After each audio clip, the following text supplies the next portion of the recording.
जब भी पिछले सालों में जब भी यहाँ आता हूँ इतना हमारा ख्याल रखते हैं, हमारा कवरेज करते हैं, और उम्मीद है अब ये जो आने वाला महीना है इसमें आप हमारा भरपूर साथ देंगे और इंशाअल्लाह ताला उसका अच्छा एक असर होगा। हम काफ़ी दिनों से लाहौर शहर के अंदर घूम रहे हैं और जो हमें एक तासुर दिया जाता है मीडिया के थ्रू या जो हमारे सियासतदानों इस शहर के बारे में बात करते हैं और जिस तरीके से वो मुल्क भर में पेश करते हैं कि यहाँ लाहौर में दूध और शहद के नहरें बहते हैं और 30 साल से ज़्यादा जो यहाँ हुकूमत में रहे हैं वो तो सोना के सड़कें बनाते हैं। तो मैं अब उन्हीं सड़कों पे घुमा हूँ, इन्हीं के मुकामी लोगों से मिला हूँ, उनका उनके जो मसले हैं, उनका जो मसाइल हैं, उनके बारे में मुझे बताया गया है। और मेरा ख्याल में जितना काम यहाँ लाहौर में करने की ज़रूरत है वो शायद बाकी पाकिस्तान में इतना काम करने की ज़रूरत ना हो। और इस शहर में एक सारे तबकात की नुमाइंदगी है, मगर अफसोस के साथ कि जो भी हुकूमत में आते हैं वो सिर्फ हमारा इशराफिया को एक स्मॉल पोर्शन हमारा जो पॉपुलेशन है उनका नुमाइंदगी करते हैं और अवाम के मसाइल की तरफ तवज्जो नहीं देते हैं। पाकिस्तान पीपल्स पार्टी हर तबका का नुमाइंदगी करते हैं। पाकिस्तान पीपल्स पार्टी किसी में फ़र्क नहीं देखती। हम बराबरी की ये सियासत में यकीन रखते हैं और जो हमने हमारा अवामी मुआशी मुआहिदा जो 10 नुकात पे मबनी है वो हमारा मंशूर है इस इलेक्शन के लिए। और हम समझते हैं कि अगर हम उन 10 नुकाते पे पूरे उतरेंगे तो हम ना सिर्फ महंगाई का मुकाबला कर सकेंगे, ना सिर्फ बेरोज़गारी और गुर्बत का मुकाबला कर सकेंगे, मगर हम अपने अवाम के जो मसाइल है उनका हल निकाल सकेंगे। और इस ख्वाहिश में हम चाहते हैं, इस जिद्दोजहद में हम आपके साथ चाहते हैं, आपकी सपोर्ट चाहते हैं ताकि इंशाअल्लाह ताला हम कामयाब हो और इन तमाम मसले के मुकाबला कर सकें। आराम से एक एक करके आप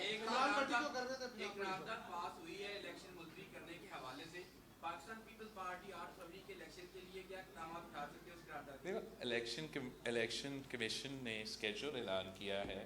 फरवरी 8 को इलेक्शंस हो रहे हैं।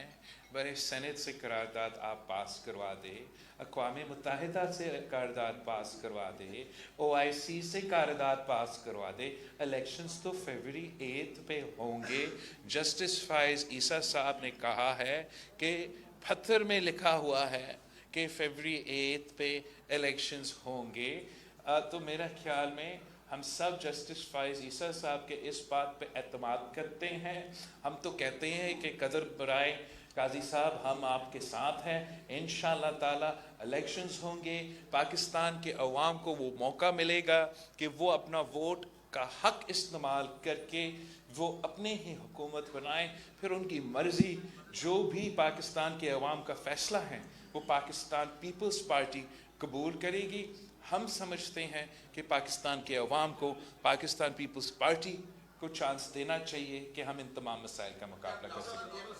कि आपने अभी NA-127 का दौरा भी किया है, लोगों से मिले भी हैं और आपने एक सबसे पहले डिमांड की थी लेवल प्लेइंग फील्ड की। और इस वक्त जो आप सूरत हाल देख रहे हैं पूरे पाकिस्तान के अंदर, क्योंकि पीपल्स पार्टी इंतखाबात में हिस्सा ले रही है, लेवल प्लेइंग फील्ड मिल गई है या अभी बाकी है? देखिए, जहाँ तक पाकिस्तान पीपल्स पार्टी का एक स्पेशल कॉन्टेक्स्ट है, जब भी हमने इलेक्शंस लड़े हैं तो मुश्किलात का सामना करना पड़े हैं। आजकल कोई सियासी जमात एतराज़ कर रहे हैं कि कैंडिडेट्स जो हैं वो नाअहल किए गए हैं, मगर 2013 के इलेक्शंस में इससे ज़्यादा कैंडिडेट्स नाअहल हुए हैं। तो हम समझते हैं कि ये तो हमारा एक बहुत ही पुराना मुतालबा है कि हम चाहते हैं कि फ्री एंड फेयर इलेक्शंस اس ملک میں کیا جائے. مگر اس وقت میرا فوکس اپنا منشور پہ ہے, اپنے 10 پوائنٹس پہ ہیں, اور ہم لیول پلینگ فیلڈ کا یا دوسری چیزوں کا شکایتیں نہیں کر رہے ہیں. ہم عوام پہ بھروسہ رکھتے ہیں, عوام پہ اعتماد کرتے ہیں, اور امید یہ ہے کہ انشاءاللہ تعالی عوام ہمارے ساتھ دیں گے اور فیبرری 8 پہ ہم جیتیں گے. صاحب آپ تخت لاہور میں ڈینٹ ڈالنے آئے ہیں, کیا سوچ کر آپ نے لاہور سے الیکشن لڑنے کا فیصلہ کیا, اور آپ کو کتنا یقین ہے کہ آپ سندھ کے علاوہ دیگر صوبوں میں اپنی جماعت کو پاپولر بنائیں گے اور کتنی نشستیں حاصل کریں گے؟ دیکھو, میں پاکستان پیپلز پارٹی اس شہر میں ہمارا جماعت کو بنایا گیا. شہید محترمہ بینظیر بھٹو نے اسی شہر لاہور کو چنا تھا جب وہ 1986 میں پاکستان واپس آ رہی تھی. اسی پنجاب میں قائد عوام شہید ذوالفقار علی بھٹو شہید ہوا. اسی پنجاب میں شہید محترمہ بینظیر بھٹو شہید ہوئی. اسی لاہور کے کوٹ لکھپت پہ میرے پارٹی کے قیادت, میرے پارٹی کے کارکن کو گرفتار کیا گیا. اسی لاہور شہر کے کارکنوں نے اپنے آپ کو جلایا احتجاجاً جب شہید ذوالفقار علی بھٹو کو سزائے موت کا, وہ جوڈیشل مرڈر کا سزا ملا تھا. تو میں سمجھتا ہوں کہ پاکستان پیپلز پارٹی کا ہی حق ہے کہ ہم لاہور پہ اپنا کلیم ڈالیں. ماضی میں عامرانہ قوتوں نے, جنرل ضیاء الحق نے, جنرل حمید گل نے اور مختلف غیر سیاسی لوگوں نے ہم پہ مختلف سیاسی جماعتیں مسلط کیے, اور ایک سازش کے تحت پاکستان پیپلز پارٹی کے کارکن سے لے کے قیادت تک قتل کر کے پاکستان پیپلز پارٹی کو اس صوبے سے آؤٹ کرنے کی کوشش تو کیا گیا. تو میرا مقصد یہ ہے لاہور سے لڑنے کے لیے, تاکہ پورا پاکستان کو, پورا دنیا کو یہ پیغام جائے کہ پاکستان پیپلز پارٹی اس لاہور کو نہ صرف اون کرتی ہے, ہم سمجھتے ہیں کہ لاہور ہمارا ہے. اور میں اب اپنا سیاسی سفر اگر شروع کر رہا ہوں تو اسی شہر سے شروع کر رہا ہوں. جیت ہار اللہ تعالیٰ کی ہاتھ میں ہوتا ہے, مگر ہم مقابلہ کرنے کے لیے تیار ہیں, اور امید ہے کہ انشاءاللہ تعالی ہم قائد عوام شہید ذوالفقار علی بھٹو کا, شہید محترمہ بینظیر بھٹو کی جماعت کہ وہ رشتہ جو اس صوبے کے عوام کے ساتھ تھے, اس شہر کے عوام کے ساتھ تھے, ہم وہ رشتہ واپس لے کر آنا چاہتے ہیں, قائم کرنا چاہتے ہیں اور جوڑنا چاہتے ہیں. اچھا بلاول صاحب, یہ بتائیے گا 2008 سے لے کر 13 تک وفاق میں آپ کی حکومت ہوئی, لاہوریوں کے لیے اس وفاق کی جانب سے کیا سہولت ہوئی؟ دیکھو, جہاں تک 2008 سے لے کے 13 تک میں تو آکسفورڈ یونیورسٹی میں تھا اور میں اپنا پڑھائی حاصل کر رہا تھا.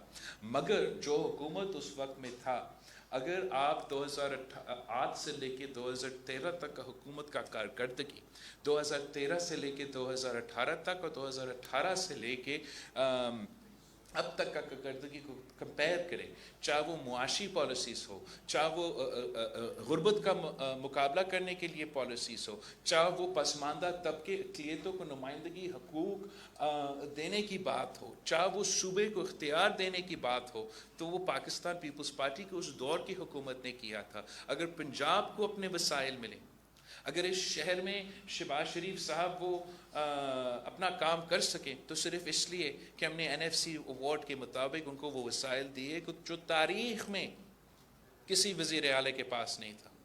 وہ وسائل دیے, وہ اختیار دیے جو ان کے پاس نہیں تھا. مگر افسوس میرا یہ ہے کہ جو پنجاب کا غریب ہے, جو پنجاب کا عام آدمی ہے, جو لاہور کا محنت کش ہے, جو قصور کا کسان ہے, جو اس صوبے کے نوجوان, جو اس صوبے کے طالب علم ہیں, ان کا نمائندگی نہیں کیا گیا. ہمارا اشرافیہ کا نمائندگی کیا گیا, ہمارا انڈسٹریز کا نمائندگی کیا گیا, ہمارا کاروباری طبقہ کا نمائندگی کیا گیا ہوگا, مگر اس شہر کے عوام کی نمائندگی پچھلی 3 حکومتوں نے جو اس صوبے میں موجود تھے ان کو نمائندگی نہیں کر رہے تھے. میں چاہتا ہوں کہ مسن عوام کی نمائندگی کریں, اور میرا حق ہے کہ میں یہ سیاسی لڑائی لڑے, اور انشاءاللہ تعالی اس سیاسی جدوجہد میں ہم کامیاب ہوں گے.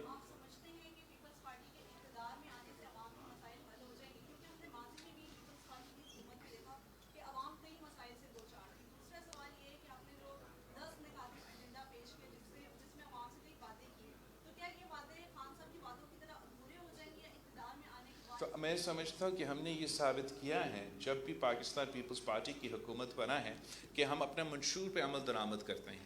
दूसरे सियासी जमातें इलेक्शंस में वादे करते हैं और हुकूमत में आके कुछ और करते हैं। मगर 2007 में हमने एक शहीद मोहतरमा मैनसी भुट्टो ने एक मंशूर दिया और हमने उस मंशूर पे अमल दरामद किया, चाहे वो 18वीं तरमीम हो, चाहे वो बेनज़ीर इनकम सपोर्ट प्रोग्राम हो। ये तमाम जो हमारे वादे थे उस मंशूर के मुताबिक, even though we didn't have a majority, हमने वो वादे पूरे किए हैं।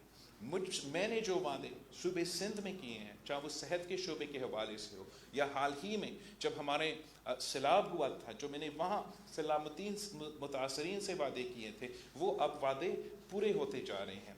हमने जो 10 नकाती एजेंडा दिया है, जिसमें हमने किसानों से वादा किया है, मजदूरों से वादा किया है, नौजवानों से वादा किया है, शहरियों से उनके तनख्वाह में इजाफा से लेके उनके 300 यूनिट बिजली का वादा किया है।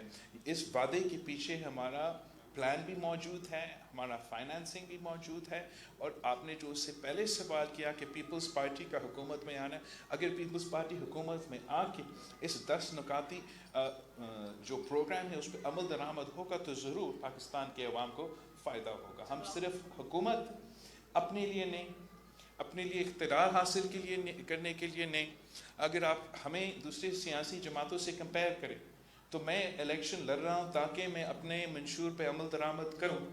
नून लीग इलेक्शन लड़ रही है ताकि उनका कायद जेल से बच जाए, और PTI भी इलेक्शन लड़ रही है ताकि उनका कायद जेल से बच जाए। उनके ज़ाती एक एजेंडा है, मेरा एक अवामी एजेंडा है।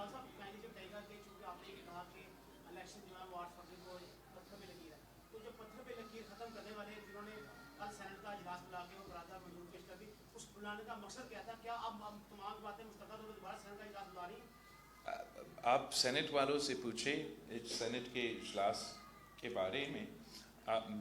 मैंने ना 8 फरवरी का कहा था ना पत्थर का लकीर। ये दोनों बातें chief justice of Pakistan chief justice Qazi Faez Isa ने कहा है, और मैं उन पर ना सिर्फ भरोसा करता हूँ, मैं समझता हूँ कि वो अपना ऑर्डर पर अमल दरामद करेगा।